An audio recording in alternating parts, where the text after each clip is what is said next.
Vijayawada rural మండలం నిడమానూరులో railway flyover నిర్మాణం వివాదం ఉధృతంగా మారింది. ఫ్లైఓవర్ నిర్మాణం కోసం 100కు పైగా పేద కుటుంబాలను ఖాళీ చేయించేందుకు అధికారులు చర్యలు చేపట్టడంతో స్థానికులు తీవ్ర ఆందోళన వ్యక్తం చేస్తున్నారు. 2 రోజులుగా నిరసనలు కొనసాగిస్తున్న బాధిత కుటుంబాలు తమకు ప్రత్యామ్నాయ నివాసం చూపకుండా ఇల్లు ఖాళీ చేయాలని ఒత్తిడి తేవడం అన్యాయమని మండిపడ్డారు.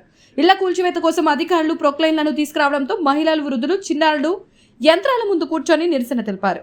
మా ఓట్లతో గెలిచిన నాయకులు ఇప్పుడు మా ఇళ్లనే కూల్చేస్తారా? మాకు గూడు లేకుండా చేసే బదులు మమ్మల్ని చంపి కూల్చేయండి అంటూ బాధితులు కన్నీటి పర్యంతమయ్యారు. దీంతో అక్కడ ఉద్రిక్త పరిస్థితులు నెలకొనగా బరిగా పోలీసులు మోహరించి పరిస్థితిని అదుపులోకి ఉంచేందుకు ప్రయత్నించారు.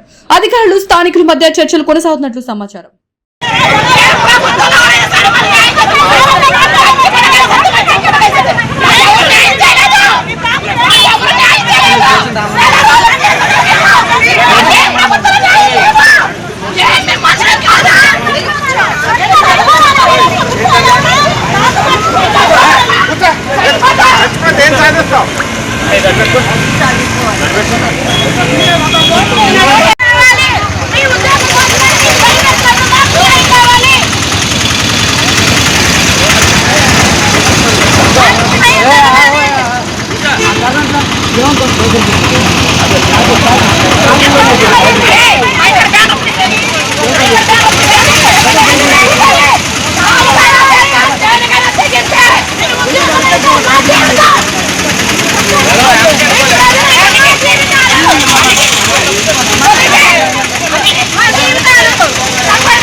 వివిడి న్యూస్ టీవీని తక్షణమే సబ్స్క్రైబ్ చేసుకోండి.